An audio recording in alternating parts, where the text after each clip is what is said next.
Всем привет! Hello. Добро пожаловать! Привет. Привет. Привет, привет. Hello. Привет, привет.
Good afternoon, everybody, and welcome to the Seed Forum Global Accelerator Program, interactive digital training about alternatives to private equity funding.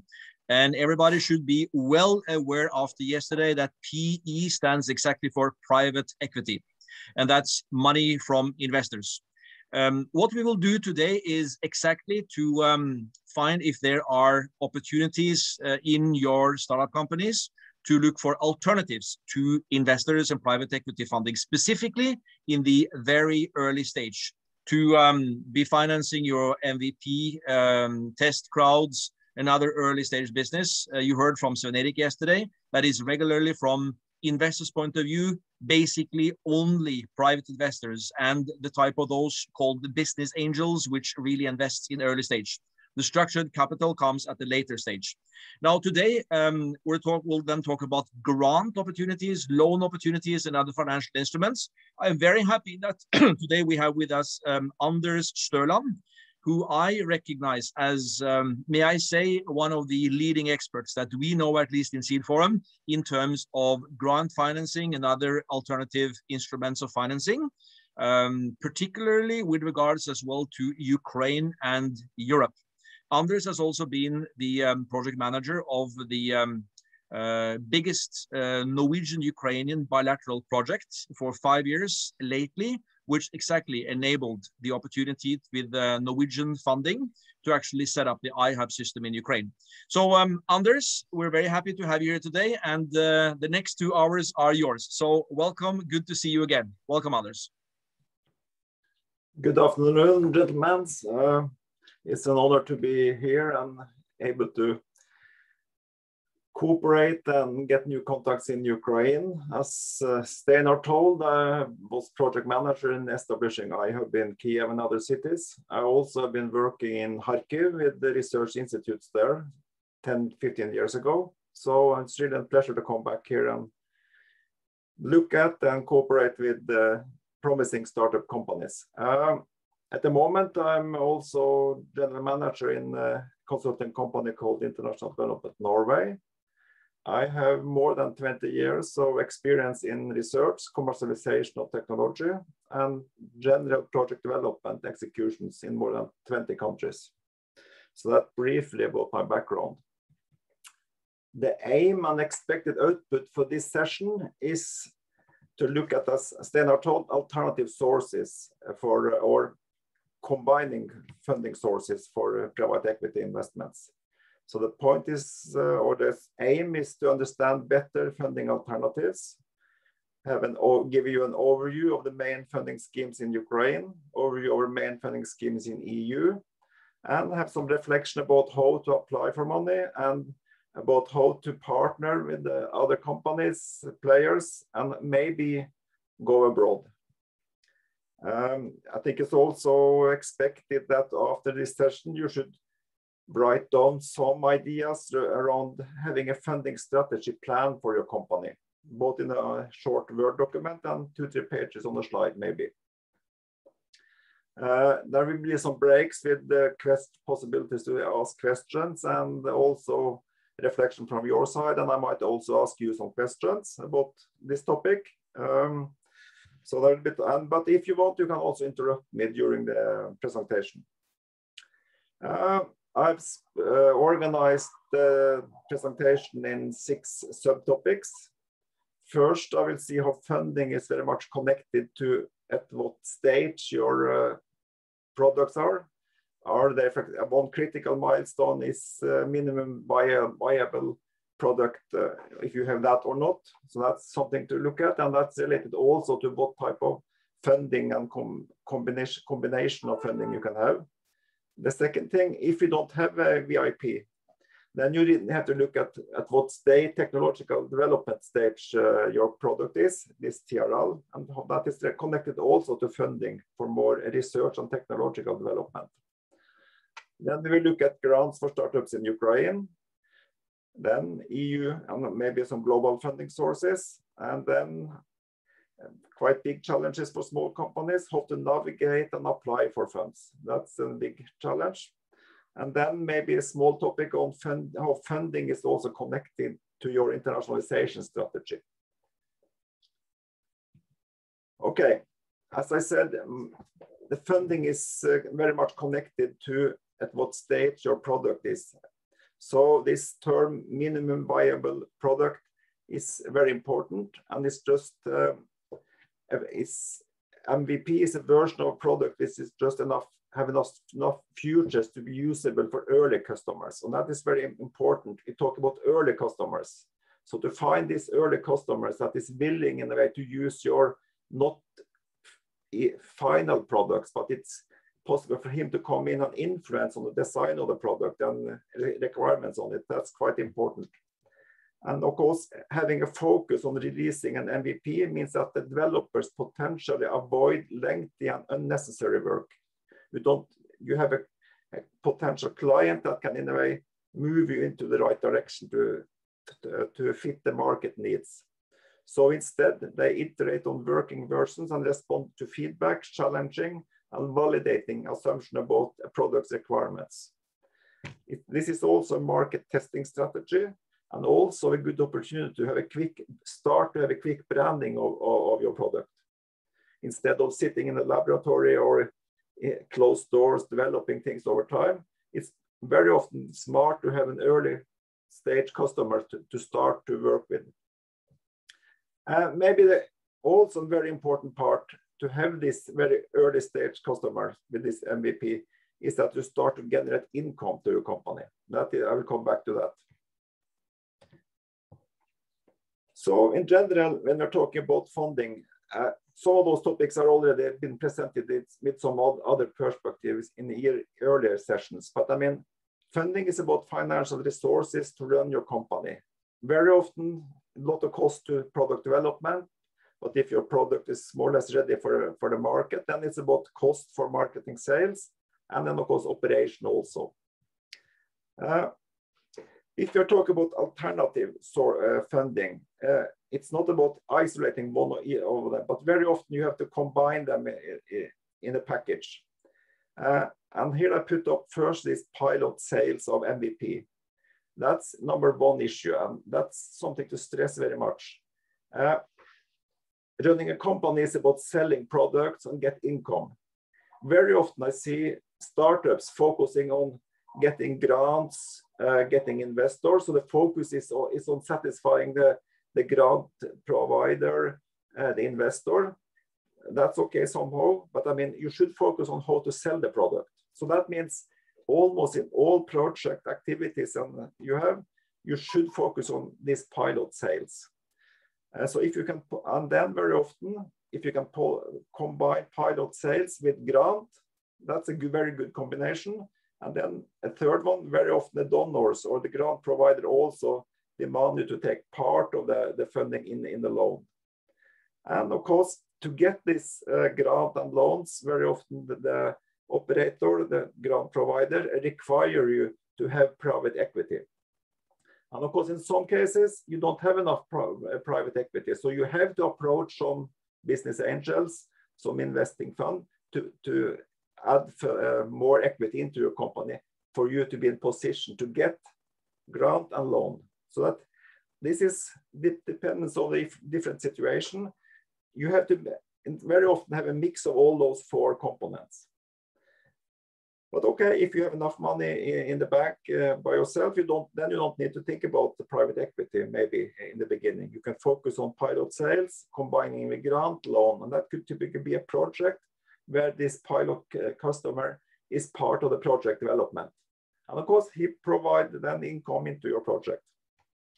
So the summary is blended project funding, that mix of more or less all of those, is often required to have a pilot customer and equity. So that's the main thing about MVP and funding. Okay, so this is the first topic, and maybe I can ask some of your questions.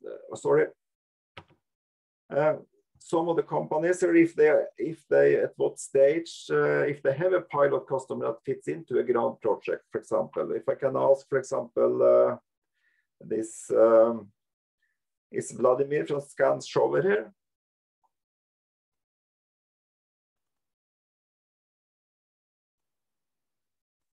Or do anyone have a comment on this topic? Yeah, Vladimir.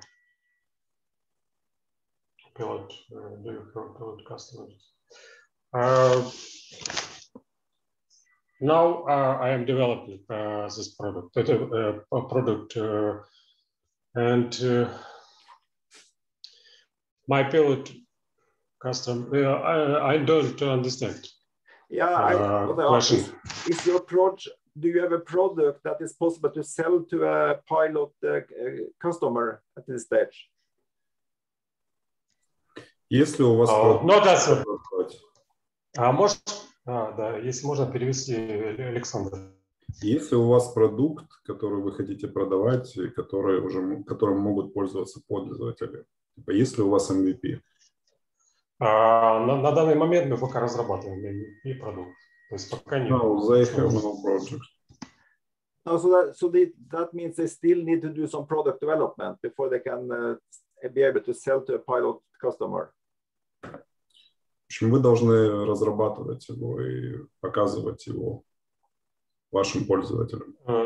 Ну, я думаю, до презентации я смогу его разработать, чтобы показать инвесторам.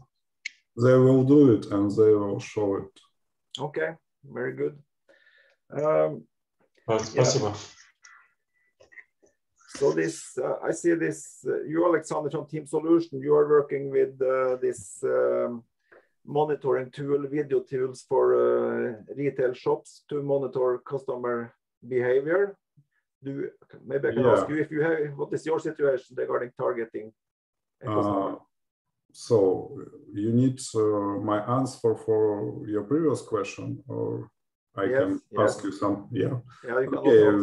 We had some tests in real shops, and we had a partner, but now because it's coronavirus, they almost bankrupt, and we don't do any tests because we have enough information that we need. And now we try to find right way to work with legal part, and then we will create MVP. But we have almost working MVP, but we don't have tools panel, and we don't have admin panel. It's for 2 weeks work, so it's very fast, and we will do it, and we will test it one more time. But now we have enough information, we know how it works, and now we only need to have a legal part and to invest money to create some parts that we don't have. I see. Did you have a question also? Repeat, please. Did you want to ask me a question? Question? No, no, it's so I think I will speak with you later because it's very interesting term for us. Yesterday we spoke about it, about another types of investation, not venture funds, not work with business angels, and it's very interesting. And if you're talking about Europe Union, I know nothing about how it works in the EU, and it will be interesting for me. I will ask you later Yeah, we will come back on this mentoring session on Monday. Okay, it's very important for me, and this is very interesting for me. Okay, very good. Okay, so maybe I can ask the same question regarding MVP also to Nikita from Svivi Doctor. Do you have an MVP? Yes, we actually developing it. not for the moment. Currently, our platform for the selling of our product is developing, and yeah, we answered the question for do we have a pilot customer? Yeah, we do have the group of people we target on. We have the preliminary database that counts like 4 million probably of possible users, and of course we will try to, by marketing means, we will try to like fit their needs and to make their needs meet our MVP. Very good. Okay, so then if there is not any questions, I think I will continue. Okay, so the point is that if you don't have an MVP, then you have to look back at and see at what technological readiness level is your product. And this is evaluation or categorization that was developed by NASA in US regarding development of technologies for space exploration. But this is now commonly used all over the world. So it's now an approach that different industries use to understand the maturity of the technology and assess whether it's ready for use in the real world. And on the left here, you see some of the steps from 0 to 9. So the first step is basic research in laboratories. Then you have technology formulation, validation of needs, and small-scale prototypes, large-scale prototypes. And then we start to move over to, I would say, typically phases where startup companies are involved. Is prototype testing, that's a typical area, and where there are available funding for startups also to be part of it. And then you demonstrate the systems for potential clients. And then you have this first kind of commercial system. And that is typically an area where you start to have an MVP, where you can find a pilot client or customer that wants to join you and develop this product together with you. And I mean, you can ask, why should a company join you before the product is 100% proof of concept and functioning? That could be a big company that wants to have see very big interest into your product. They want to have influence on how the final design specification of the product. So because they see this product to be very beneficial for themselves. And it could even be that they see a potential to buy the product or buy your whole company. So that's the reason they want to go. There could be several reasons. And then at the 9th level, you do the last step in full-scale testing of it in the real environment. So it's typically at this first commercial stage is very often small-scale products in facilities, but then it's a full-scale at the end there. And this, if you see at the bottom of the screen here, you have these TRL levels at the bottom, and you see some more value chain steps from research to final products. At the left side, you have classical funding of what we call capacity building. That's education, training of researchers that is done by different type of public funding. Then you move over to knowledge development. That is typically basic research done in the research institutes. And you see this blue area, that's cover this TRL 1 to TRL 5. And you see at the second stage here is technological development. And then you move into access to market-related activities, prototyping, pilot plant, public procurement, technology transfer, and others. And that is typically area where you move from technology development over to business development.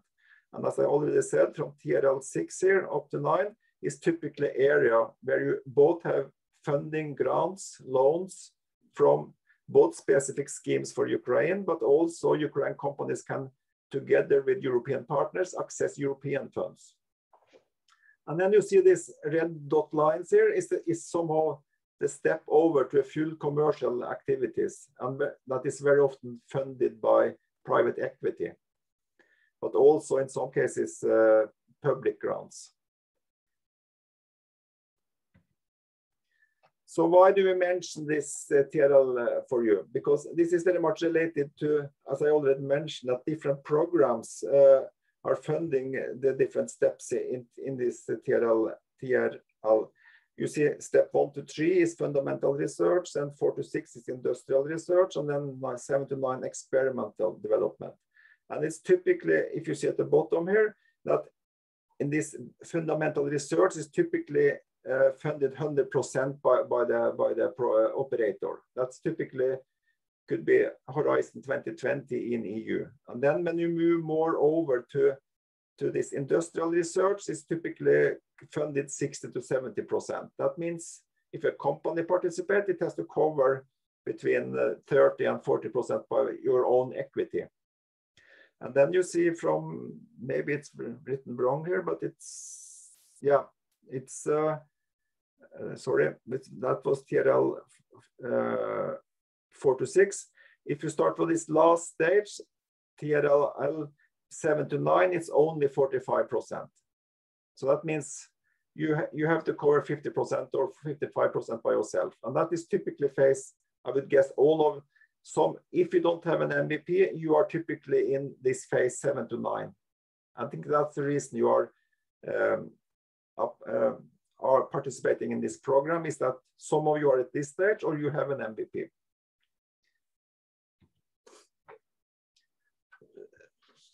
This is also illustrating some of this applied research, technological development, prototyping, company development. You see the different funding schemes, and you see what we call funding value of debt, is that you have a lot of money for this basic research, and then it's going down, and then private funding is coming up in the blue line. So it's always a challenge in the middle here. But I mean, you are mainly in this prototype system development and company development. So that means it's private equity available. But at the same time, there are public grants that can supplement this product development, business development. And we'll come back to this, all of this, but it's typically this European Innovation Fund. This one is a typical instrument here in Europe. But we also have funds in Ukraine that I will come back to. Yeah, so that was about TRL. Does any one of you, let's say, maybe could you go to the first, this native in you, Vitali. You have a web app for language learning, correct? Or do you have a MVP, or are you at some TRL level? Anders, native in you is the only one not here. Oh, okay, sorry. Then we can jump to V-Green, that have an indoor vertical farming device, as far as I can understand. You understand correctly. Yeah. It is indoor vertical smart garden. Mm-hmm. So far, I have no MVP, and I'm looking to raise funds to create MVP. Mm-hmm. So I have idea. Mm-hmm. I have performed already a small customer development research, Mm-hmm. Mostly on B2C customers, Mm-hmm. but I understand for what features they are looking in such a kind of product. And I have two preliminary negotiations with two companies who can build MVP for me, and prices for such service. Mm-hmm. Yeah, very good, because this illustrates very much that it's possible to have a pilot customers to be participate in this final development to have an MVP. So I guess you are somewhere in between this TRL 7 to 9 somewhere, 7 to 8, I guess. It's great to see that from 7 to 8, because all the time I was thinking I'm at 0 point at idea. But thank you again, because your idea to sell MVP, it is a new idea for me, and it is a great plan, because the final product is very complicated with online monitoring and sending information on customer cell phone, and product without this monitoring is very what my preliminary customers are looking for. Simple product without any upgraded features with low price. And so far I have 2 potential customers that they say that they will buy this MVP looking product. And yeah, I can sell the MVP not only to those 2 potential customers. Great idea, thank you. Yeah, I think your case illustrates very much the importance of having pilot customers to even develop the MVP, because as you said, you're going to sell a simple product, but I mean, it's quite complicated technology behind it and different components. So to test out if the customer see this as a simple tool or easy to use, that's important to test different functionality on a pilot customer, so you can modify or adjust some functionalities and how the mobile app is functioning, things like that, for example. So that's important. Yes, thank you. Yeah, I think we should then continue. If I scroll down to there. Okay, so then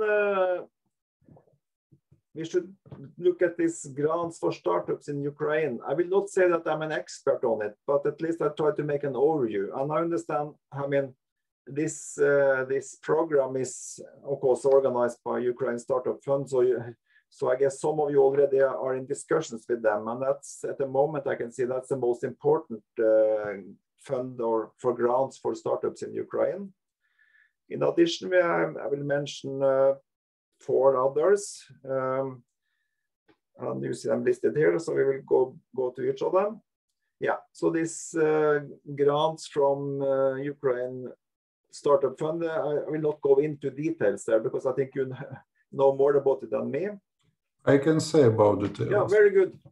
I uploaded my application to this fund. Firstly, if you don't have MVP, you can earn $25,000. And if you have MVP, you can earn $50,000. If you want to do it firstly without MVP and secondary with MVP, summary will be $75,000. And it works. I know people who did it and it's not too hard. So I uploaded and I waiting for pitch day where I will present my product. Very good. So they have it's a digital solution for applying or putting in your data. Yeah, you should go to the website and upload it. It's very easy. But you need to have financial model. You need to have Canva. You need to have presentation. You need to speak about your product in Ukrainian in 7 minutes, etc. So if you understand what would you like to do, you can do it, and it's 1 day, maybe 2 day work, and you will be on this. Okay, very good. Yeah, and I guess okay, I mentioned the link at the bottom of this page here. So, but I guess all of you have the link to this this organization that you are participating in now. The other big initiative, as far as I can see, is so-called called Go Local. That's a multi-donor program where several international donors put money into the same program, and where you also can get similar type of grants for your startups. So, do anyone of you have experience with this? Alexander from Vigrin? Yes, I have no. I have experience with both with Ukrainian Startup Fund and Go Local, and sad news to another Alexander that for me it takes from December to May to wait reply from Ukrainian Startup Fund. Did I pass or not? So half a year I was waiting the result. And as for Go Local, I contacted them before COVID pandemic, and I answer for their question, prepare financial model, send it to them, and no reply. You can speak this one more time, I think. Yeah. They always try to ask, so don't wait, just do it.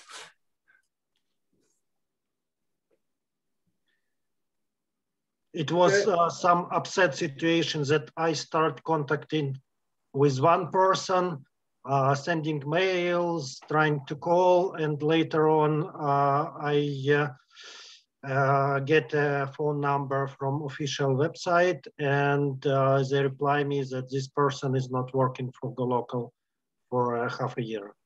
But now we have Telegram group, and you know that there are a lot of persons from this startup fund, and head of this startup fund always speaking with people who uploaded something. So you can speak to him, and it's very easy.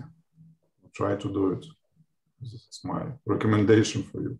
I spoke with him several times, and he always asked me, and he very open to dialogue. So you should do it. Do you know his name? Khmelnytsky? No. Khmelnytsky, this is the head of Unit City. I'll find. He's the owner of UFuture. Yeah, I know. Is I know his personally, but this is the head of the Ukrainian Startup Fund, person who can solve all your problem. I will find it and send it to you. It's easy. Yeah, it's very good that we can get this real experiences from the different funds, because that's very useful, especially if you have tips about because I mean, when you have digital solutions and things stops up, then it's important that you're able to call someone and talk with the person. I mean, that's the experience from every bureaucracy, that you it's always better to talk with people. Yeah, we need to help to each other, and it's cool, I think. Yeah. We need to do it. Yeah, very good. Okay, so then EU have something called EU for Businesses. This is also a scheme for support small and medium-sized companies in Ukraine. They have combined both loans through national banks in Ukraine with special conditions. And then they also provide grants. So it's a typical combination of loan and grants together. So that, at least at the paper on the surface, this looks very interesting and a good combination. So do anyone have any experience with this one? No. So again, me. Yeah. And I face the problem, not problem, but the rule that all grants from EU, European Union, are mostly provided on the partial financing. So I must put 25% and European Union grants 75%. Yeah. In most of the cases.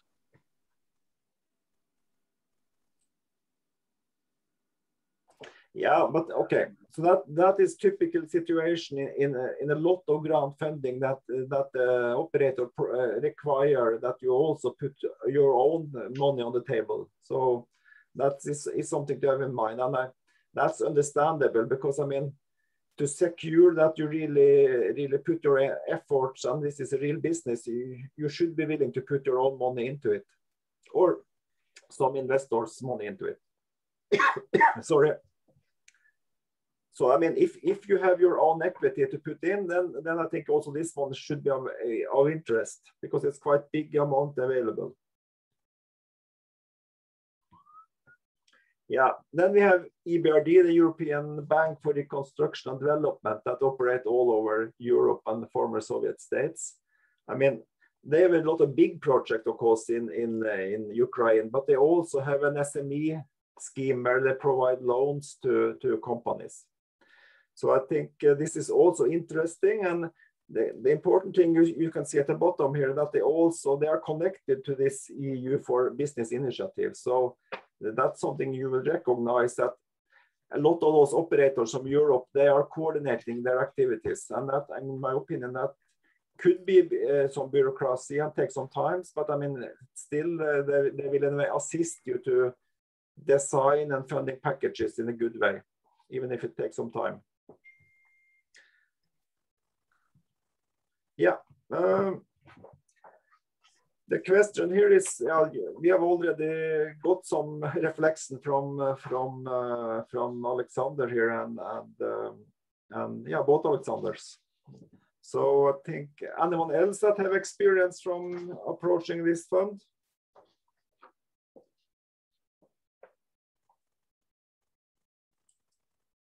Sorry. No one. But in general, I can speak about that we don't need wait.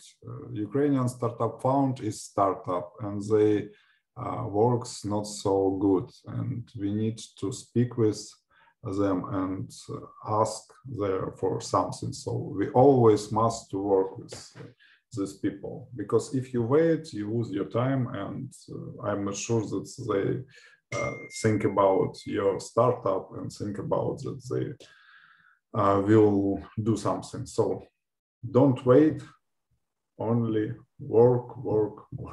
Yeah, that's. But I guess, I mean, in addition to work with the Ukraine Startup Fund, it's worth in a way to look at the other opportunities also, I guess, for funding.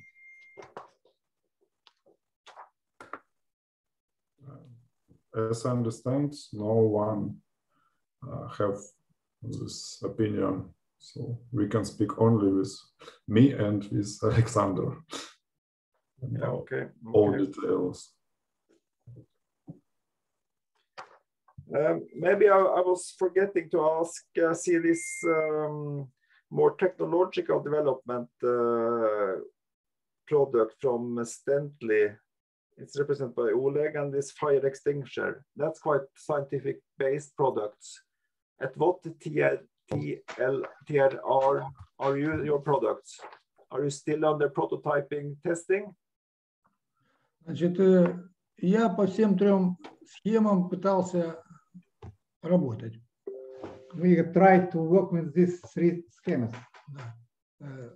Участвовал в разных программах. We participate in the different programs, grants. Да, значит, UNIDO. Значит, там победил, но денег не дали. We won, but don't receive the money. Да, только учеба была, 3 месяца. It was only training, 3 months. Значит, Горизонт 2020. Horizon 2020. Значит, также не хватило полбалла до гранта. So I don't receive only 0.5 balls. Аурека. Значит, Аурека, Космо, а также американская Aureka, Cosmo and American program. Значит, все они требуют оборотных оборот за прошедшие годы, ну, чтобы был на фирме оборот достаточный. Require enough money on a company. Okay, I see. Да. Кредиты нужен залог имущества. Я со всеми, с банками, всеми, которые перечислены, общался. We work with all banks, which pointed in your slides. Поэтому у нас без инвестора и компаньона пробиться without investor, it's impossible to do something.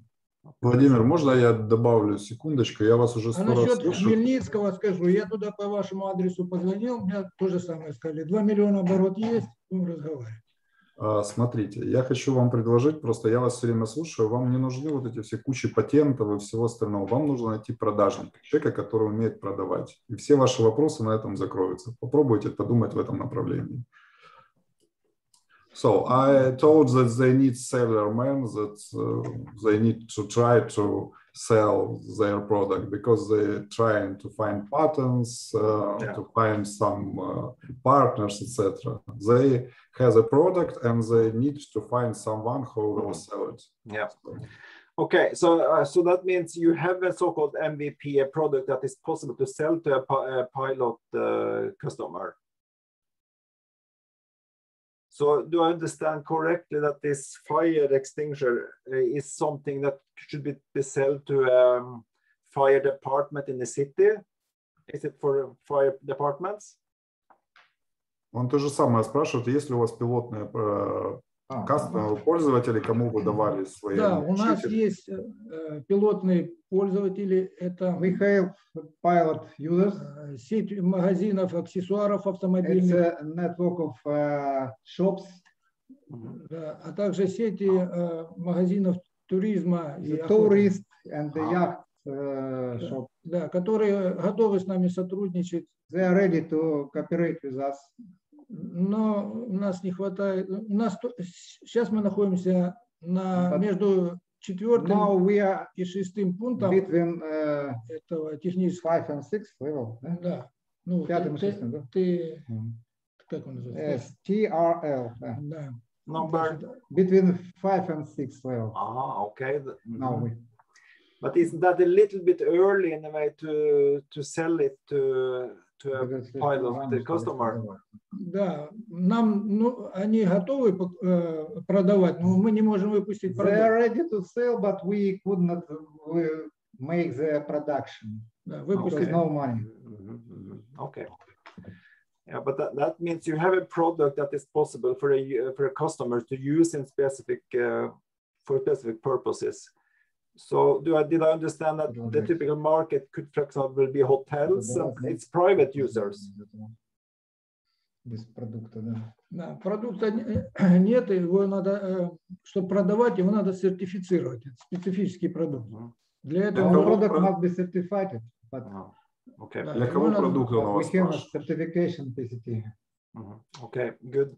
Okay, we can come back to this issue on Monday on this mentoring session if you want. Let me go down.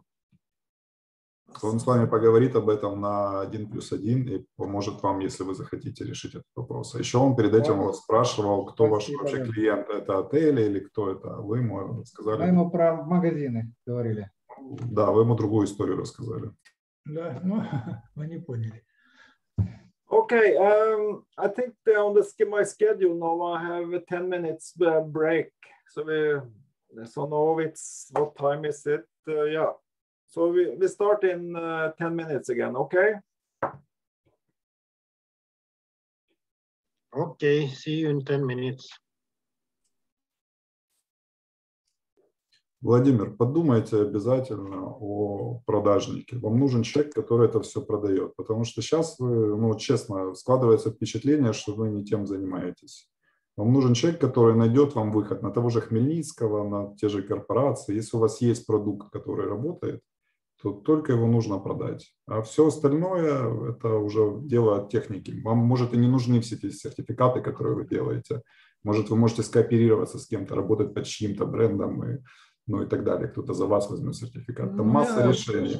Я согласен, но что-то на Украине это не получилось, и у нас рынок вообще-то достаточно малый. И так вот зачем вам Украина? Найдите международника, продажника. А вот у нас ну, нету таких контактов, не можем найти пока. То есть, ну а где вы ищете? Погуглите. Вы в LinkedIn находитесь вообще или нет? Да.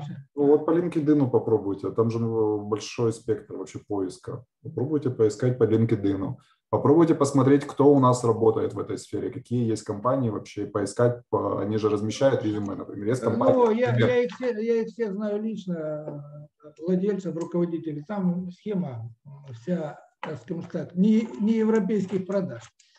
Правильно. Вы поняли, да? То есть у нас какая страна, такая и продажа. Вы не слышите меня. Я вам говорю о том, что вам нужно найти человека, который выходил на иностранные рынки. И вы можете посмотреть, какие компании уже выходили, и зная их названия, например, просто вбивать их в интернет, и там продажник, например, огнетушители там Украины. Скажу, я говорю, с Украины никто не продает огнетушители. Единственная фирма, которая немного за рубежом продает, она продает датчики там свои, в Ивано-Франковской фирмы. Остальные на международный рынок не вышли. Никто. Правильно. Тогда вам нужно найти кого-то на другом рынке. Вот либо на английском ищите сами, либо попросите, вот, например, Виталия у нас есть. Он отлично шарит в языке, в понимании того, где искать и так далее. Он вам может как минимум подсказать, где искать их. Потому что без продажника вы сейчас просто теряете время, вы одно и то же вот мусолите, а толку от этого нет. Потому что надо продавать, а не... Ну да, я с вами согласен, но вот мы это не умеем. Мы технари, вот в чем дело. Нам нужен такой специалист. Я это и заметил. Я с самого начала, я говорю, я все время просто ждал момент, пока вам это сказать. Все время как-то не получалось. Сконцентрируйтесь. Мы, скажем так, мы Стейнеру это сказали, что мы технари, а нам нужен помощь именно в продажнике. Маркетинг, продажа. Ну вот, если он вам поможет, но в идеале, еще раз, никого не ждать и все делать самостоятельно. За вас никто не сделает. Чем раньше вы это понимаете, чем быстрее вы сами вертитесь. Нам, кстати, Берг что-то говорил тоже такое, что занимайтесь сразу продажей, заключайте контракт. Он говорит, заключайте контракты сразу. Берг нам правильно, потому что с ваших слов понятно, что у вас есть продукт, что вы можете его продавать, что вам нужно найти ваш рынок и на нем получить сертификат. А не получать сертификаты, как вы получаете их везде, на всякий случай, не имея даже рынка сбыта. Ну, это не с того вы начинаете, грубо говоря. Поэтому, если есть проблемы с английским, еще вот алгоритм, что делать? Пойдите, попросите Виталия, он вам поможет найти продажника в англоязычной сфере. Все, выставите ему какой-то коньяка, там, бутылку или что-нибудь. Ладно, мы лучше можем с будущих проблем доходов. Да, у нас же не одна такая разработка, у меня их много. Это, так сказать, это хобби было, а вообще более серьезные разработки, на более дальше продвинутые есть. Ну так тем более, значит, вам нужны люди, которые вас будут продвигать и продавать в Европе или в Америке, где этот рынок есть. Поэтому без этого вы зря тратите время. Это нужно понять, и вот себе это самая главная цель. Не тратить время зря. Все. Да, спасибо. Спасибо. Не за что. Не за что. А где, кстати, Виталий пропал, что-то не видать было? Ну, что-то сегодня нету его, не знаю. Вчера общался с ним. Он пишет, наверное, в этот financial memorandum. Он собирался его писать сегодня-завтра. Может. У нас проблема с языком раз, потом с продажником два. Ну, в общем, мы технари, все этим сказано.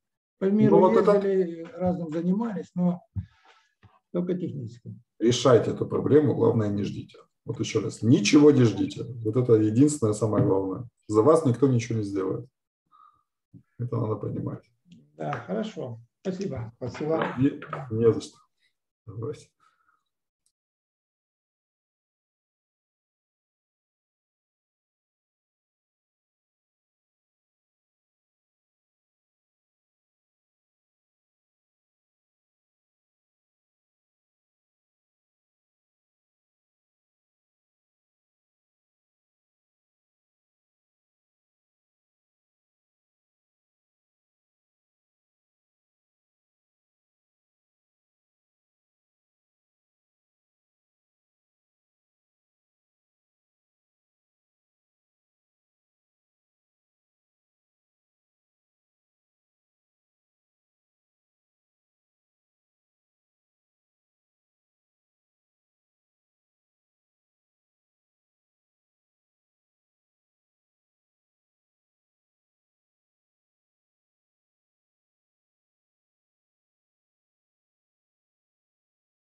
Владимир, написал еще в сообщество Unit City, там много разных предпринимателей, сказал, что то, что вы говорите, что вас отфутболили оттуда, и спросил, есть ли люди, которые готовы взяться и помочь вам. Поэтому, если кто-то ответит, я вам перешлю. Не слышно вас. Микрофон. Какое сообщество? Как это называется? Unit City. Там, где Хмельницкий, вот туда, куда вы звонили, там, где много предпринимателей. Я там знаю многих, поэтому сейчас посмотрим. Если кто-то ответит, я вам перешлю это. Хорошо, спасибо. Okay, I'm back and hopefully most of you are also back. Let me see. Not videos, what is 11 minutes? Okay, I start carefully. So the next topic, number 4, is what I call global funding sources, but the main focus is EU funding schemes. Before I move into each of them or some of them, I can say that almost all EU funding schemes for everyone, but especially for startup companies or for SMEs, they are in a way requiring, or the overall idea is that it should stimulate to business cooperation, technological cooperation between companies and organizations. So it's not like that you as a single company can apply for money. It is for cooperation. So that means you have to think about, could there be beneficiary for you to cooperate with a partner abroad? So that could be a research institute, or it could be just some other SMEs. And then, of course, in some cases, 2-3 SMEs from different countries, they are working more or less in the same area with the same type of product. So they join forces to develop a joint product.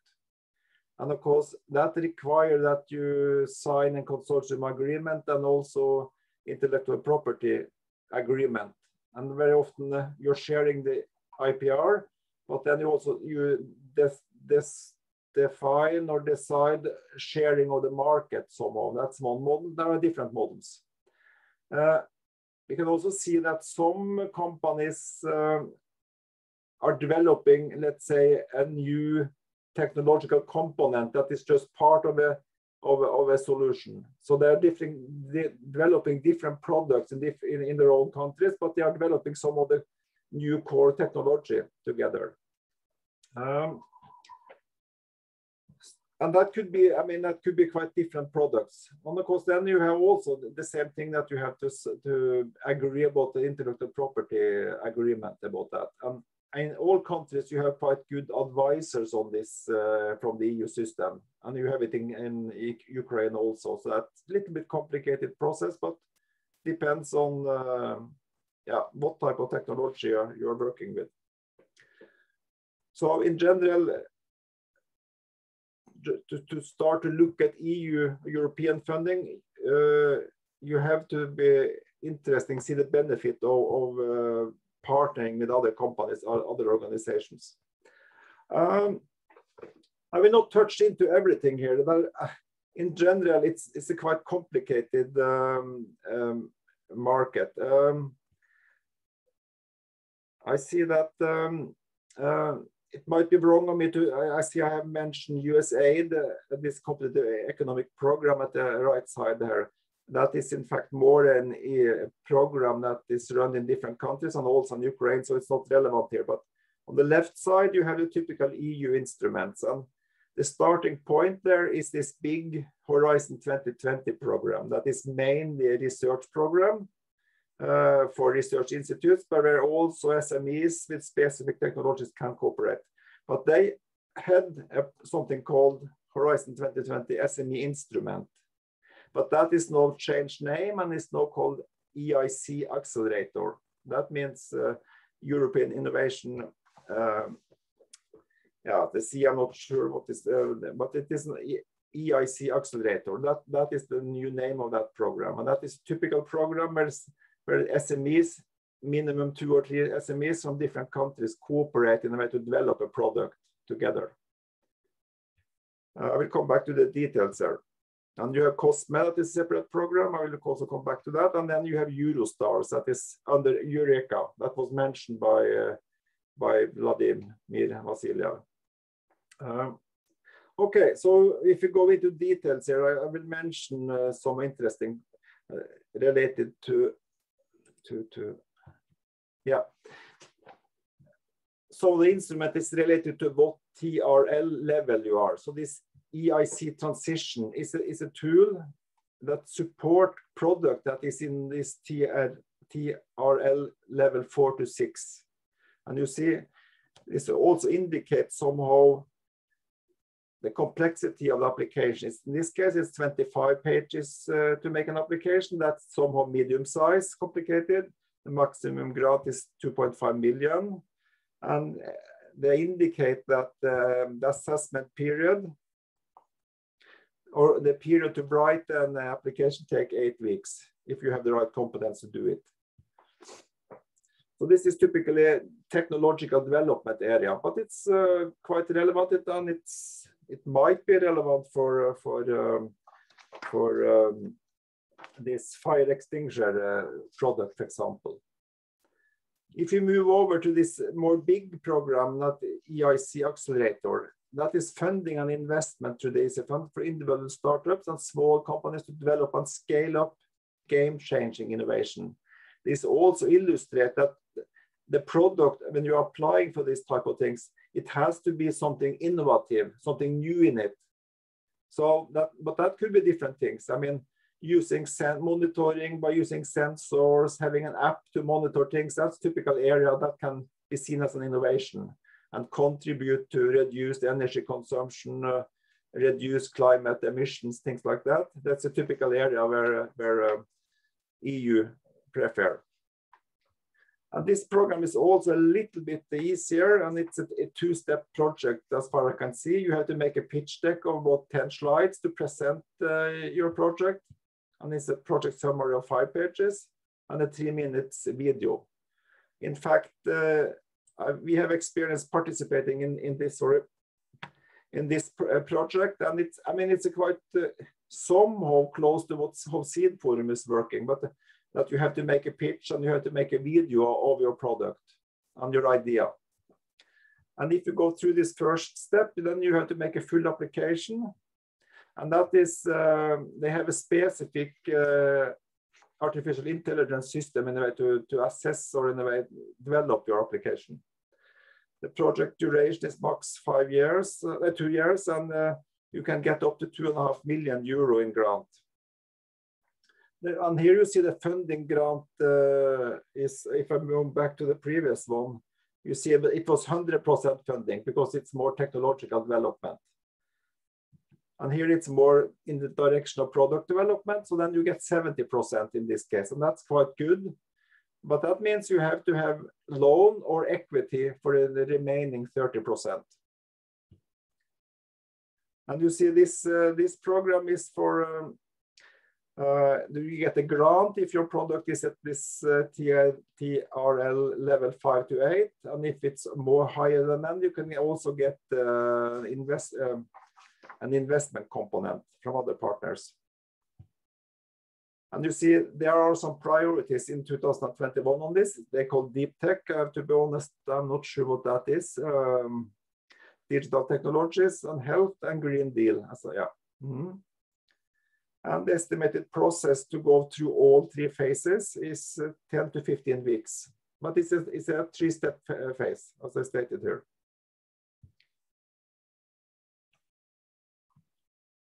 And then this is a more sector-oriented fund and focusing more on climate emission, are focusing on energy and intensive industries. So I'm not going to go into details here because I don't see any of your the companies participating here that this fits into this one. No. Yeah. And then we have a quite separate system called Eurostars that is part of Eureka. And that is not part, that, I mean, Eureka is not EU. It's an European cooperation where also Ukraine is a member.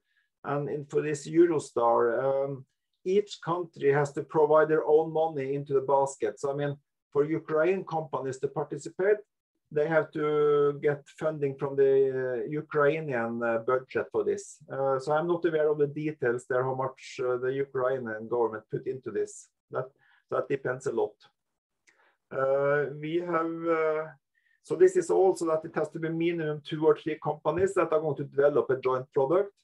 And you see, it's quite, if you're able to get funding here, it's quite interesting concept and yeah, somewhat a bureaucratic system. But each country has their own contact point also for this program. So that is something to check. I not have the address here, but yeah. Okay, this COSME is an EU program, but it's focusing more on competence building. So it's, if you need, and almost all startups needs advisors, more business-oriented support. So this is a good opportunity to get that, but part of this is also that they provide assistance in a way to get access to finance. So, but it's mainly access to loan, guarantee facility, so to get loan in private banks, and then they also have a system to get in touch with the private investors. And they also allocate money to some local funds. But I don't need the details here, but I think someone mentioned that they have participated in this, so we can come back to that. Yeah. So that was mainly my input on that topic. I think someone mentioned that they have experience with some of this EU funding. So could you please give your experience with that?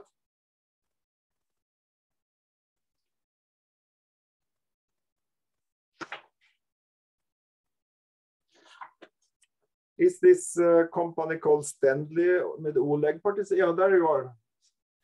Do you have an experience with EU funding?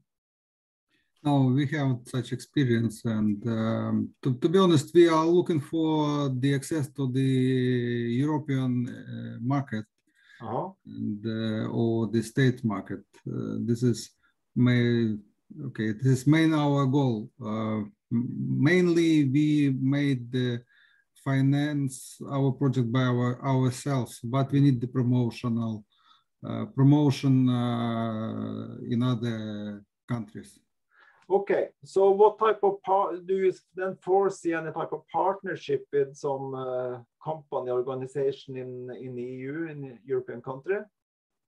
Okay, we, as it was mentioned before, it would be better to find out the business angel or the company who operate in the similar business area, or have the access to the network of the similar business. This would be key for our further development. Yeah, okay, but is your product somehow ready to be used in the market? Yes, we have several equipment. We have the working technology, and we need the, I would say, pilot the foreign customer or EU customer who can where we can prove our working technology and get the reference from him for the further development. Yeah, okay, I see. Okay, I agree that it's if you're able to get in touch with the right organization with competence on this and have access to the market, that will be the maybe easiest way to go into the market. But it could be that together with this type of European partner and a potential pilot customer, they might prefer, because there are some uncertainty about the benefits of a product, that it might be an option to apply for some grants in a way to so a combination of contribution payment from a pilot client and some grants. Yes, we need the advice from you. What would be better solution for us? Because we need some investment. For example, if we think about to use the drone, it would be very good to attract such investment. But the main goal is the potential customer, where we can. Yeah, because you need somehow, as I already mentioned, some percentage of your equity into the project. I mean, you can not only, so that might be the business angels that put money into it. Yeah, we as I know, we mainly use our own money, our own. We finance by ourselves for this moment. Yeah. But yeah, so then it's more about how much money do you need to put into the basket in a way to get this grant and also to get the pilot customer into it. Yeah, and yeah, okay, but we can come back to discuss details about this on Monday if you want. Okay, yes, we want. Okay. Yeah, very good, very good. Thank you. Any other comments regarding EU funding? I mean, this is very much about willingness and seeing the benefits of cooperating with European companies and what type of cooperation it's actual. I think that is the starting point to be conscious about. I have no this experience, and in Ukrainian mentality, it's normal to make a business and do it with own money. So all my previous business were built with my money. So, but I want to try it, and it's very interesting. I will try to do it. Yeah, I think what you said, Ukrainian mentality, and that's yeah, in general, I would say in former Soviet states, especially.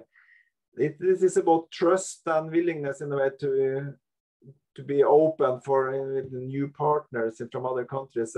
So I also experienced when I was working in Kharkiv and Lviv 10-15 years ago that we discussed with a lot of technology-based company that looks to have quite good technological products that, I mean, they didn't have enough competence and focus on sales and getting into the market. So we tried to convince them somehow to find a business partner in Europe to do this jointly, but they was very skeptical of doing it. So it was not much willingness. So, yeah. Because Ukraine is a very pure country, and there are a lot of hungry people, and they want to earn all world money, and they don't want to give a part for someone. This is that's correct. This is because we were in Soviet Union, and we were pure. Yeah, so I mean, this is when you get a partner in Europe, you must be willing to give away something, and in a way, he also will earn money on it. So because he provides this access to market, provide new knowledge about how to market the product, sell it. So yeah, so you have to accept that both parties has to earn money on some of your product. Yeah, I understood it, and I want to do it. It's very interesting. It's new experience, new view, and new markets. We need to do it. Would we discuss it on Monday? How to find the proper partners? Okay. Yes, we'll do that. Okay, very good. Okay, I think I will continue. Okay, I mean, it's a challenge that, at least on the paper, there exists a huge amount of different support schemes and possibilities to get grants and different things. So the question is, I mean, in general, doing this, I mean, you have to research and dig into a lot of websites, call people, I would call it, to do this research by yourself and then make an application by yourself. That's really time consuming, and it's a high chance that you will fail in a way to satisfy the donor. And that is sometimes also a problem, that your focus goes away from your product development and business development, and you focus very much on satisfying the donor or the grant operator, and that's the risk somehow.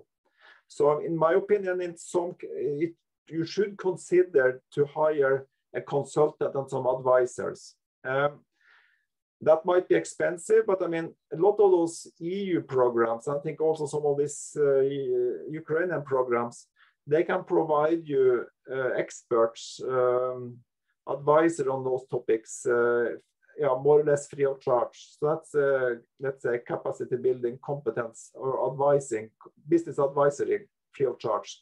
So I think it's smart in a way to consider to do that and find that experts to assist you in this developing or targeting grants. But also in general business development is also something they provide, of course, because that's connected. And then I see that there start to come now a lot of what I would call digital advisors.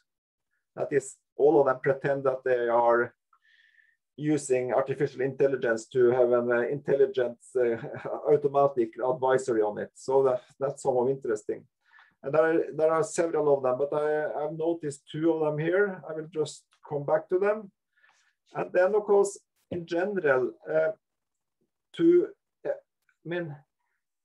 share the job with partners, especially in these EU programs, there are a lot of SME startups in Europe that has experience with the European funding.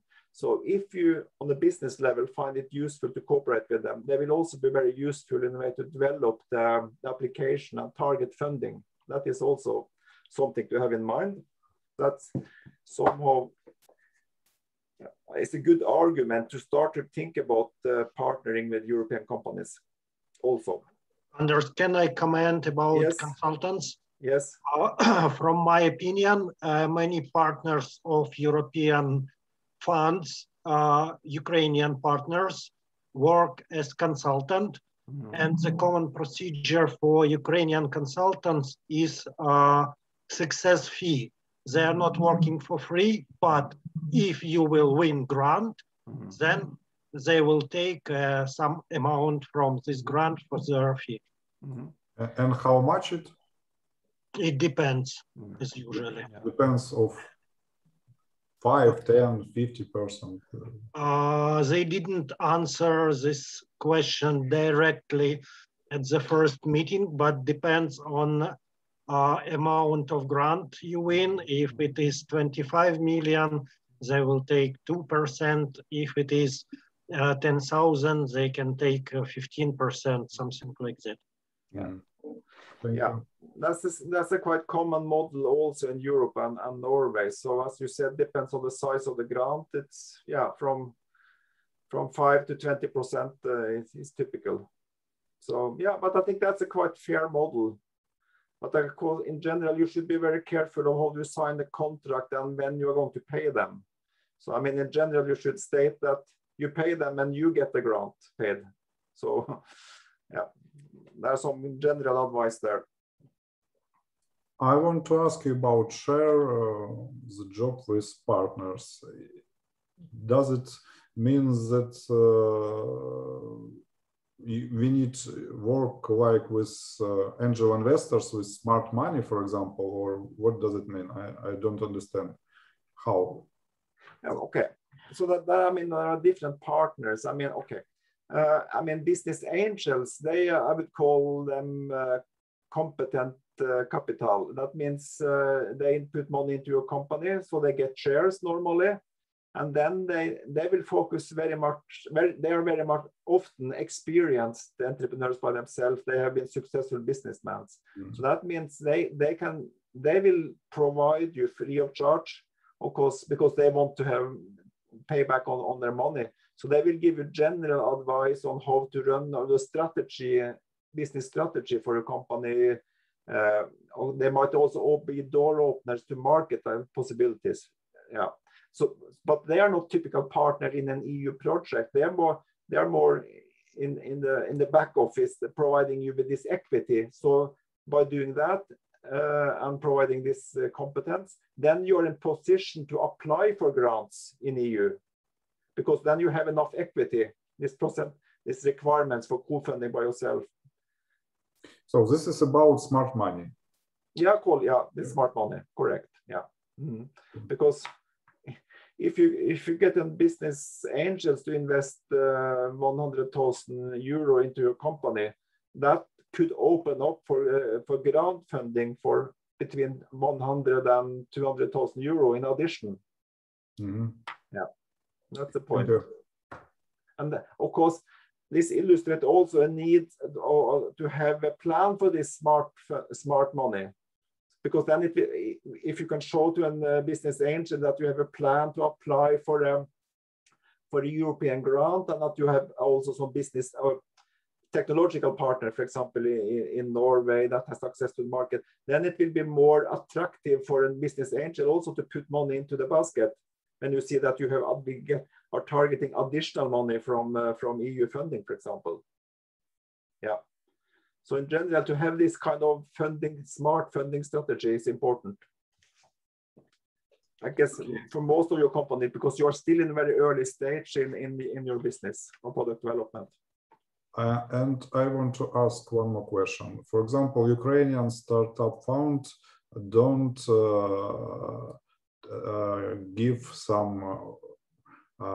don't take some money from you and don't take some percentage. What about European funds?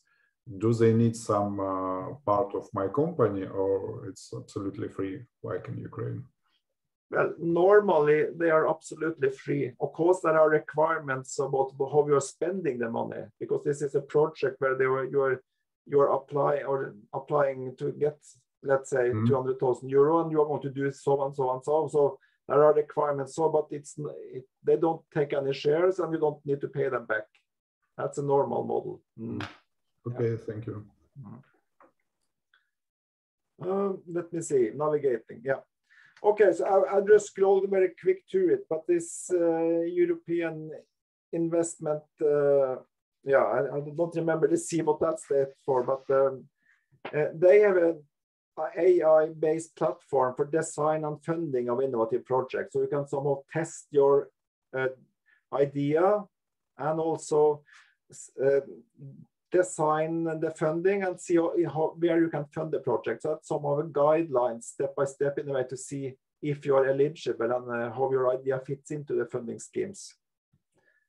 So the idea of some of this platform is that you as an applicant should not need an MBA as a Master of Business Administration to be able to apply. It should be quite simple guiding through the process.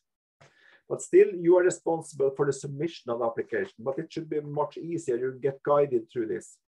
And also for the evaluators and funders, they should not need to be technical experts to evaluate your applications. That means the system will somehow force you to simplify, explain what is in your technology, how it's going to be used in the market. So it's somehow, yeah, make it easier for the evaluators to understand what you're going to do. But still, they are responsible for evaluation. Yeah, so there are somehow, for the innovators, there are two modules. It's a discovery modules where you have the innovator define your products and what you're applying for, and you will get guided into different possible funding schemes. And when you are selected those schemes, then you will get an pre-assessment of your application and the chance you will have in that system. So it gives you some kind of estimate of, yeah, how is your match, your company product, your project idea, how it matched different calls or programs and the chance to get funding. So that's quite somewhat very useful for you in a way to be guided this way. And then there are some modules for the funders also. So that, yeah, so this is more or less the same thing. You have a preparatory step where you're discovering what type of funding is available. Then you have a diagnostic module where you somehow have a short summary of a possible application. And the next step is going to develop a full application. So this guides you the steps in a way to make a full application for the selected program you're choosing. So that I have to admit that I have not used this tool, but I think it looks very promising that it's possible to use this type of tools, because it's really hard to navigate through these systems by yourself. And normally you have to hire a consultant to do it. But in this notion, it seems to be an alternative to use the consultant at least in the beginning. Or you can combine somehow using this digital tool, and then maybe as an addition thing also add the consultant to do the final touch on an application, for example.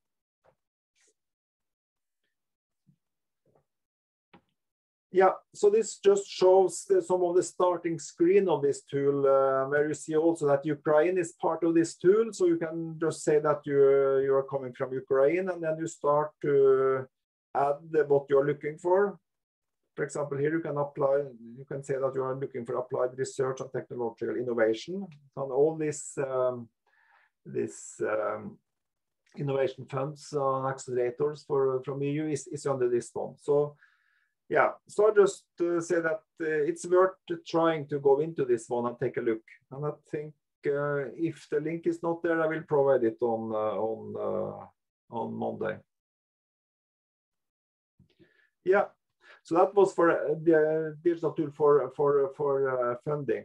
I also see that EBRD has developed a more expert competence tool in Ukraine, where you can search, define what type of competence you are lacking and what you need assistance on, and then you ask different questions, and then you will come up with a list of potential advisors, consultants that can assist you on specific topics.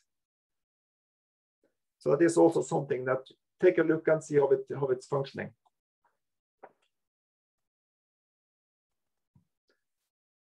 Yeah, so the question here was somehow, I think someone told me, but do you have any general or specific experiences with application developments targeting Ukrainian fund or also EU fund?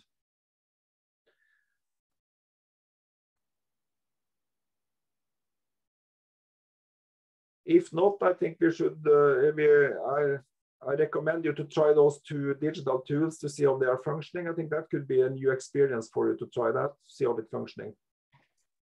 Is it free for use? Or... Yes, yeah. Those tools are free. Yes, for sure. Yeah. Thank you. I will try it. Yeah. I will see if there are, I'm sure I'm not, no, I didn't. Yeah, we will provide you with, but okay, if you search on these tools, you will find them. But anyway, if you don't find them, I will provide the link on Monday, okay? Yeah. You see the link for this one is there, but for this EU funding tool, it was not the link, so I will provide that. Okay, Maraja, you are. Okay, so we are quite close to the end. That's still sometimes available here, but we have touched into this benefits of having a European partner, and also having a partner is also connected to possibilities to get funding. I think both grant, pilot customers, and also private equity. So I would say my last topic, I called it funding and internationalization. I don't have the overview over to what extent you are planning to do things only in Ukraine or have plans for going abroad, but there are some issues or some things to think about there. So I will touch into. So what I call internationalization options. So I think everyone should ask themselves, do you have a product that has a potential abroad? That is always, even if you, the first years are planning to sell in Ukraine, you should ask if your product has a potential abroad, because that's important to know, because that shows somehow the potential for your product. And if you have that potential, do you then need a business partner abroad? Most companies need that, and it's cost efficient to have a partner abroad. Of course, that requires to be very careful about selecting the partner, making the partnership agreement and things like that. But there are advisors in Ukraine that can advise you on that. But I think that's what type of business partner do you need? And then the question is, why not establish a joint venture with this partner or a daughter company abroad? And why should you do that? First of all, by establishing a company abroad, you're visible legally abroad, and that open up doors also for additional national funding. I can also say that it might be easier to get EU funding if you are located inside the EU country. Even if Ukraine, Norway, we are outside the EU, but we are members, associate members to all these funding schemes, both of them. But still, I think EU companies is preferred somehow. So that's one thing. I would also say that to attract foreign investors, it's a benefit of having a company abroad. So it depends on how you set up this construction, but I mean, could be that investors wants to put the money into the company abroad in somehow safe environment. And I'm not sure about Ukraine, but I think it's also relevant for Ukraine. There could be that business angels, investors in Ukraine also are more positive to invest in a company abroad. Just raising the question. And I would say in general, to put some of your activity, especially for targeting selling products in Europe, you will lower your business risk with having the company set up abroad. And then of course, when you have your company in Ukraine and set up a daughter company abroad, then the tax authority, of course, will look at how the interaction between those two companies are going on. So that means they will look for, and you should avoid what's called transfer pricing. So that is something to be very much aware of, that you don't use this setup in a way to take money out of Ukraine. I mean, taking money out of Ukraine, it should be payment for services, activities that is done abroad. And if the company for example, in Norway, that is your daughter company, are selling products and you are producing them in Ukraine, then the Norwegian company should pay a real market price, a real price for this product to the Ukraine company. So that it's a lot of things like that that you have to have in mind.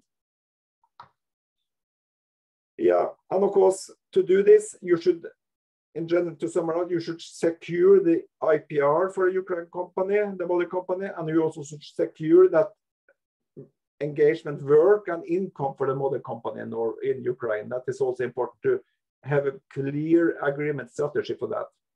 What does it mean, IPR? International property? No, intellectual property rights. Sure. Mm-hmm. Yeah. So normally this intellectual property right should stay in Ukraine, but it's then very often you make a license agreement with your daughter company in, for example, Norway, that they have the right to sell the product in Scandinavian market, for example. So that's a simplified model on this. Yeah. So it's IPR in Ukraine, then you have a license agreement for the daughter company to sell it in certain markets, for example. This is a better way to use Ukrainian IPR for other countries. What did you say now? I think that it is bad way to use Ukrainian IPR for other countries. So we need to use, for example, British law or something international, because Ukrainian government and Ukrainian laws works very bad. And also regarding protecting IPR? Because if I understood, we are talking about if we, for example, secure it in Ukraine, we're not sure that it will be secure in other countries. So I say that we need to, from the beginning, use, for example, British laws to do it more secure for over the world. Yeah. Okay, I mean, this is a quite touchy topic, so I don't want, and I'm not an expert on, but you know better the realities in Ukraine for this. But this is, yeah, a delicate issue to discuss. So I just show this as touched into that it's important to think about this. If you have a product that is relevant to sell abroad, then you also should consider this presence abroad. I mean, establishing a daughter company, yeah, of course, as you indicate, it's possible to move the intellectual property over to a foreign country. That's possible, and I know that a lot of companies done that, but I cannot give a recommendation for it here. It was only my comment. Yeah, okay. From my previous experience. Yeah, that's okay. Yeah. This is quite general terms. So just to show an example of one potential country to establish in, because I have some experience with it by myself. I mean, in general, conditions in Norway is quite okay, but still there are other countries that have some advantages. So just to show you the conditions in Estonia, that is a country quite close to you, and they're quite famous for this level of digitalization. So JV means joint venture, setting up a company together with for example, it could be a partner in Norway that you set up a company together with, for example, in Estonia. I mean, there are several reasons for benefits of Estonia. They have this e-residency. That means you are not being full citizenship, but you get access to all type of public authorities, tax payment, registering. You can do all type of business operation in Estonia just by having a digital identification.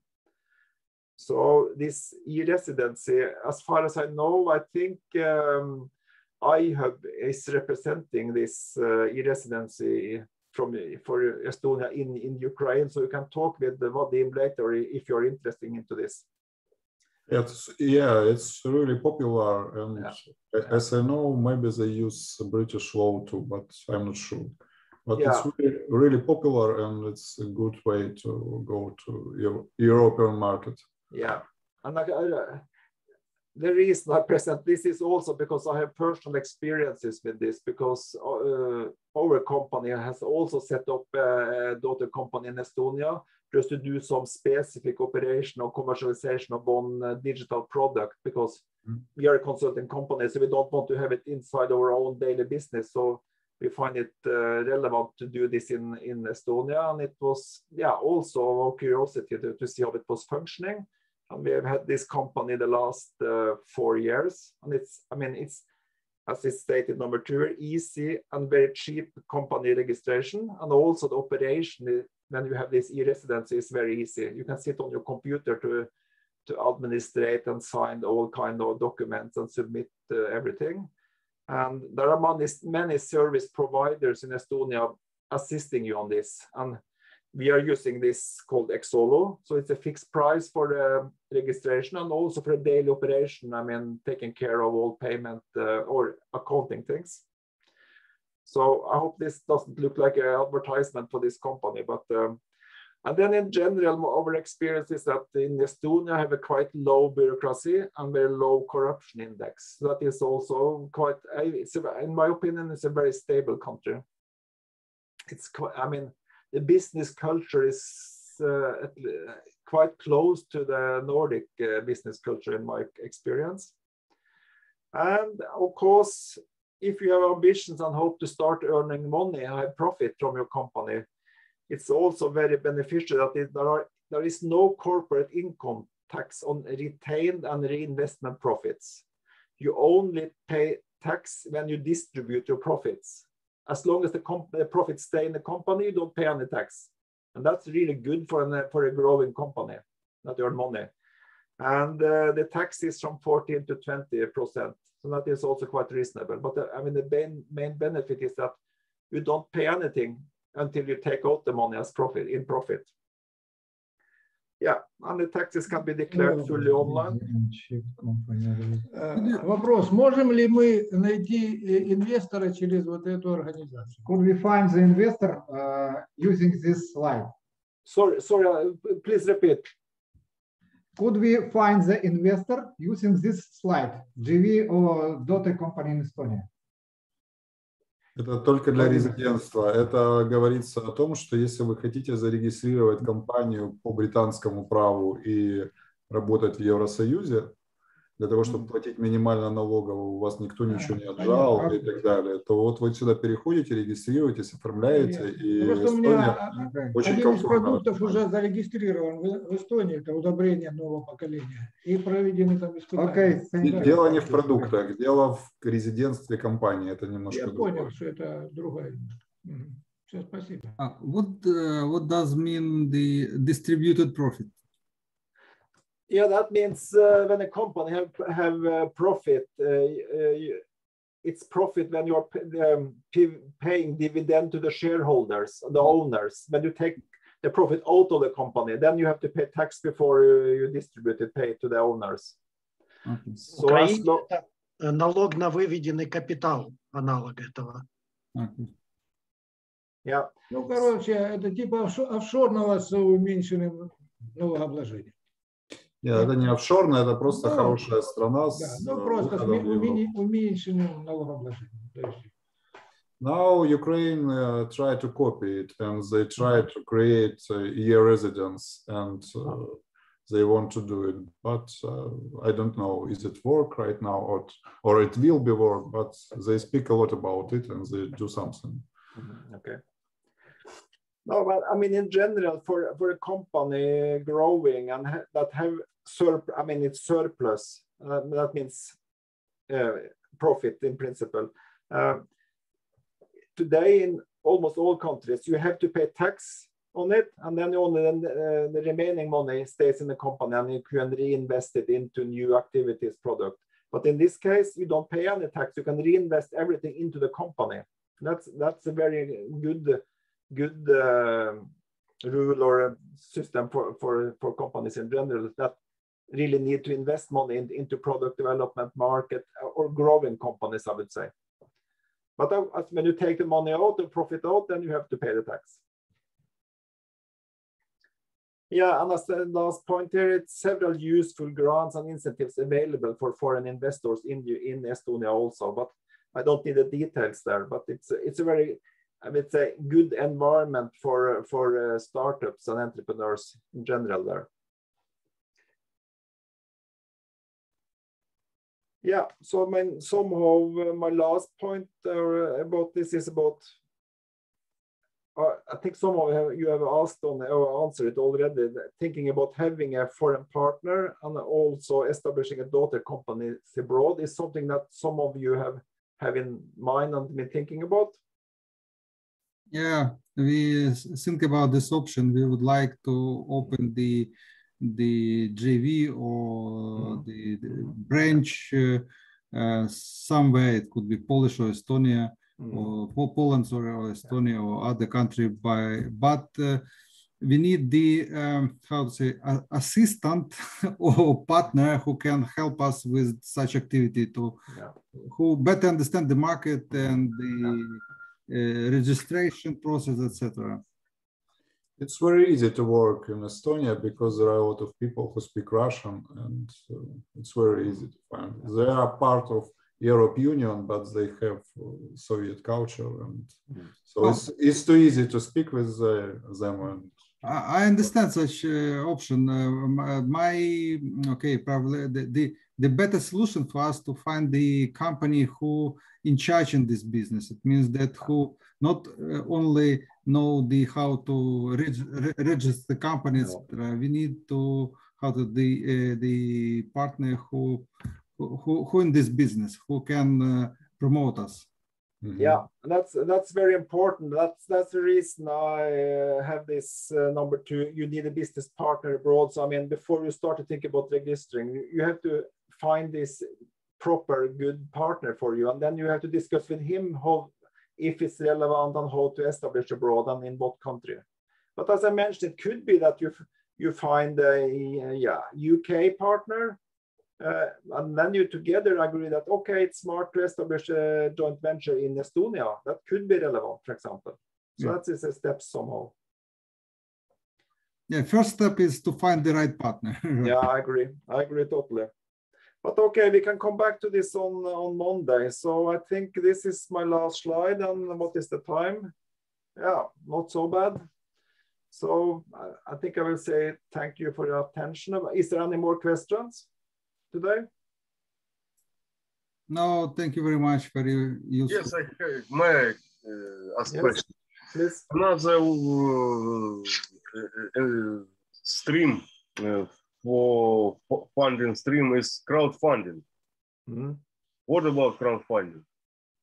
Well, to be honest, I think that is a very promising area. I'm not an expert on that, but I see in Norway that there are a lot of startups now that they get funded through crowdfunding. So, yeah, I'm almost sure that to do that, you need a local national crowdfunding scheme, because I'm almost sure that people, for example, in Norway, they don't put money into a startup in crowdfunding in Ukraine. So I think that's for startups, it has to be national crowdfunding schemes.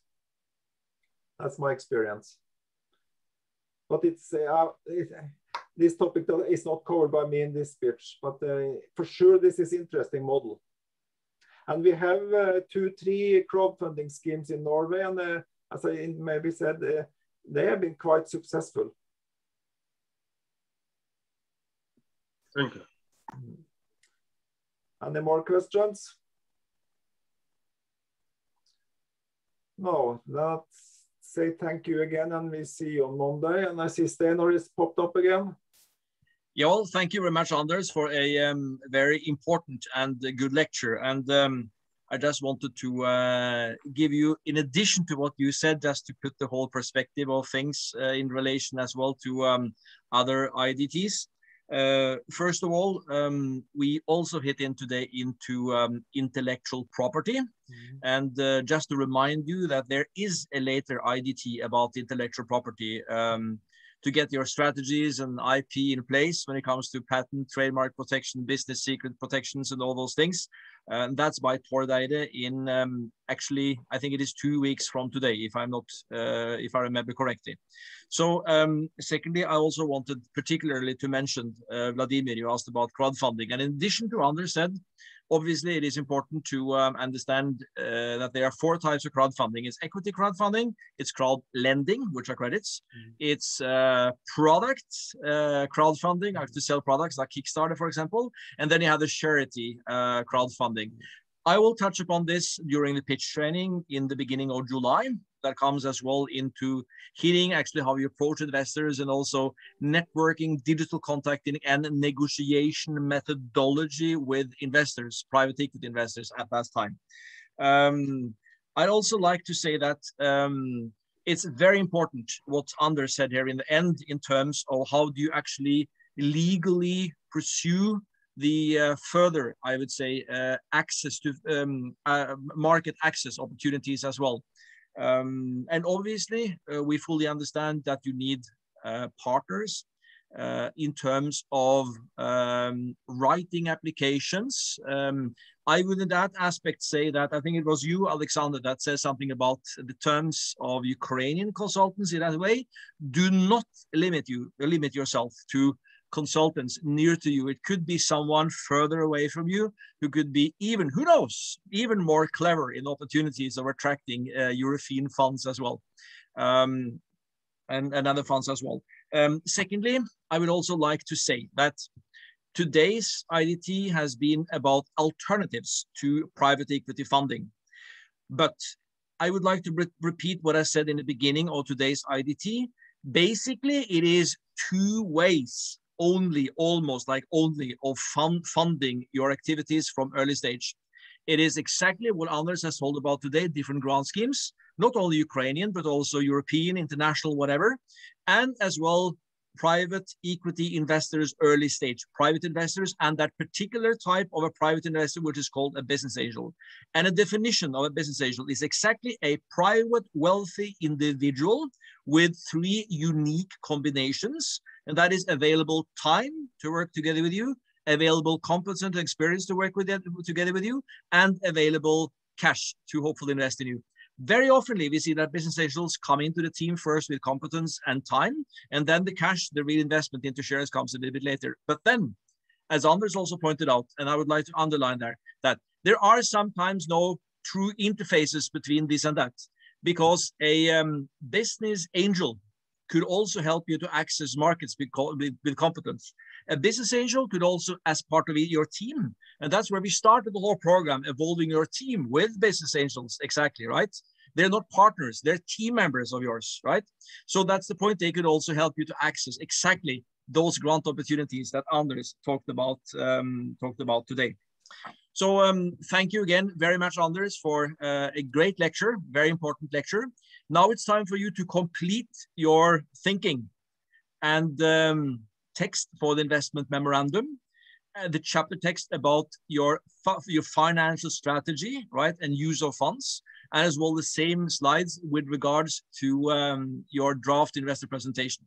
Yesterday, you heard about the private equity part of that. Today, you heard about alternatives from grants and other stuff, right, to actually complete that. So, Anders, thank you very much. We look forward to see all of you at the group mentoring again for this. And Monday, we have 3 great mentors for you, experts for you. It's Anders, it is Sven-Erik, and it is also Bjarki that will take part with each of the 3 groups on next Monday's group mentoring at 2 o'clock. So Anders, great applause for you. Thank you so much. And we'll look forward to see you back in the group mentoring on Monday. Thank you to everybody. Александр Марченко, на секундочку, можно забежать? Да. Я про проводника по вот этим всяким фондам, аурекам и остальным прочим. Вот в этом сообществе мы можем такого человека найти? Ну, конечно, можете. Это группа, это сообщество предпринимателей, которые как-то связаны вообще с Unit City. Unit City – это вот куда вы звонили, где Хмельницкий, все его там, eFuture и так далее. Там есть бизнес-школа, много IT-компаний и так далее. Вот. Ну, я туда написал, оставил ваши контакты. Значит, просто я уже пытался тыкаться в разные организации, те же Аурека, Космо. То есть с теми, кто отвечает за это дело в Украине, я их всех знаю. Но это чиновники, они... Ну, правильно, вы не там ищете. Вам нужно найти голодного человека, который хочет, ну, специалиста, индивидуал, не знаю, как это на русском сказать. Я индивидуалист, правильно.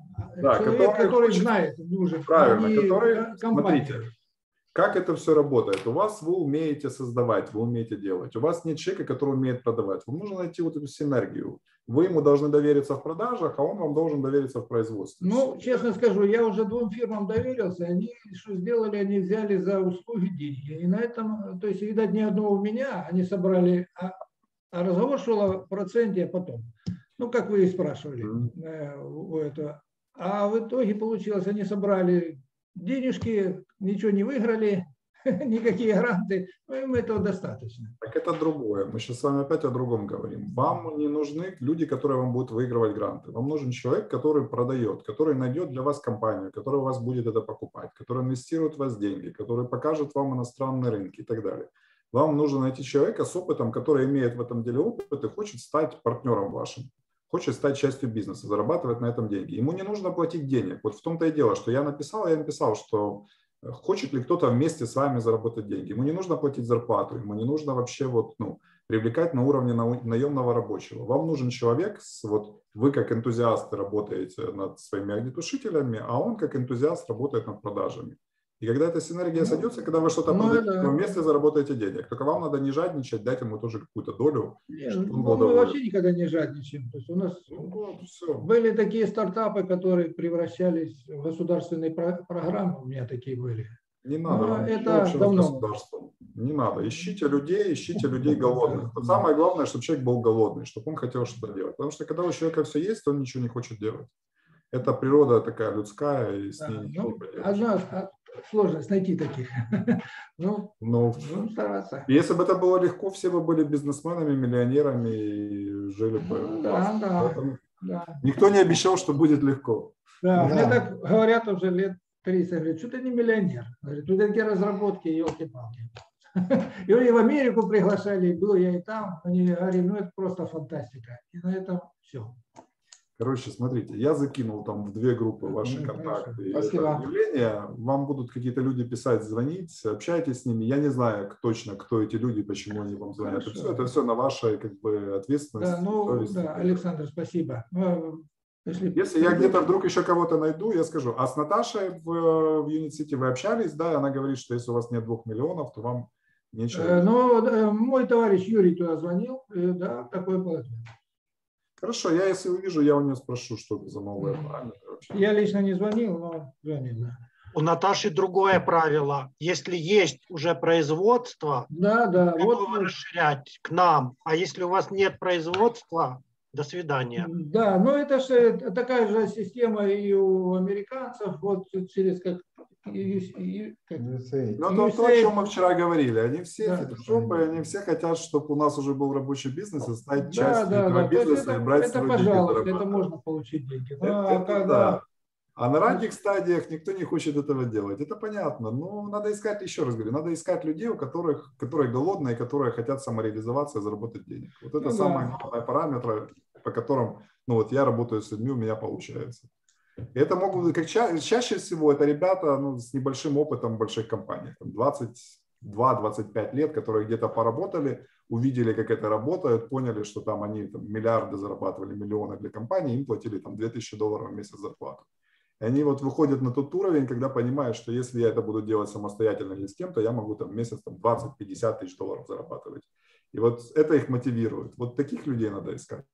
Человек, который поработал где-то и понял, как это работает.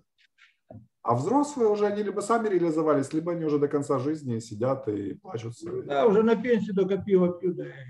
Да, поэтому ищите молодых, зеленых и с горящими глазами. Это самое главное. Давайте, на связи. Нужно Счастливо, да, до свидания. Счастливо. Счастливо. Ага.